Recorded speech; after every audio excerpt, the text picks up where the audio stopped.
A small, worn-out apartment in the heart of the city. Flickering daylight filters through faded curtains. The hum of traffic outside is muted. Inside, the kitchen holds cracked linoleum and a fridge that groans at every open. On the table, another envelope sits unopened. The word overdue is stamped in red across it. At the stove, an elderly woman stands, hands trembling slightly as she stirs a simple soup of carrots and potatoes. She glances toward the living room, where a little girl, 6 years old, in mismatched pajamas, sits cross-legged on a fraying rug, arranging her plush toys. A threadbare stuffed rabbit sits in her lap. The woman calls softly, "Sophie, dinner's ready." Her voice is hoarse, a hidden pain packed beneath a practiced smile. She tucks a small pill under her tongue, out of Sophie's innocent sight, as she plates the soup. They eat in the dim light, knees nearly touching at a table for two. Sophie babbles about school, how she colored a cloud purple today, and her teacher laughed. The woman, whom Sophie calls Mom, listens, eyes warm but rimmed with exhaustion. After dinner, the routine continues.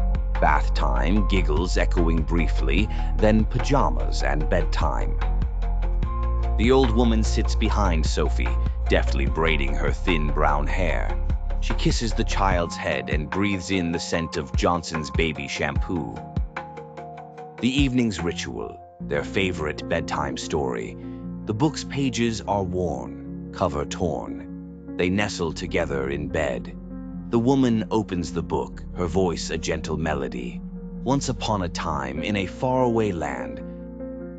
She reads, pausing for Sophie's questions, about princesses, about whether wolves are always mean. Laughter swells, then quiets into the steady rhythm of her words. Sophie's small hand clutches the woman's. Midway through a sentence, the woman's voice cracks.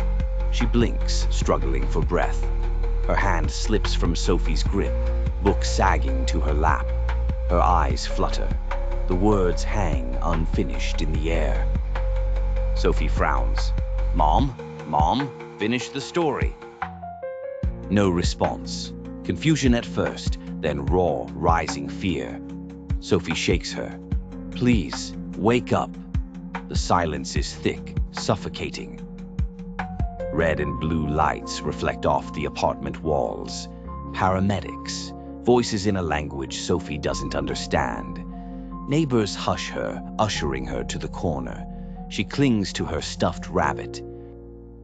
Now, the hospital, a cold place of white ceilings and overbright lights. Machines beep quietly. Sophie sits alone, knees to her chest, rabbit in her lap. Doctors talk past her, words like complications, critical. None of it makes sense. A nurse places a hand on her shoulder. Sophie blinks at the medical bills stacked high in the corner of her vision. The social worker's eyes are kind but worried. The apartment rent is overdue. Lights off in the kitchen. The place is colder, more empty. Nights pass. Sophie sits in their bed, the same old storybook open before her. With trembling fingers, she traces the sentences, her voice a whisper stuttering through tears. Once upon a time in a faraway land.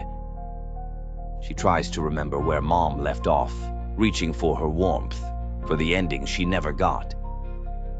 Back at the hospital, Sophie perches on a stiff chair, holding the rabbit. Her grandmother lies pale and silent. Tubes snake from her arms like cruel vines. Sophie leans forward, book in hand, eyes shining with hope and desperation. "Mom, can you finish the story now? Please?" Her voice is small, breaking. Silence answers. The last image. Sophie, alone in a too-bright hospital room, storybook pressed to her heart. Tears spill down her cheeks. The screen quietly fades to black. "If something happened tomorrow, would your family be protected?"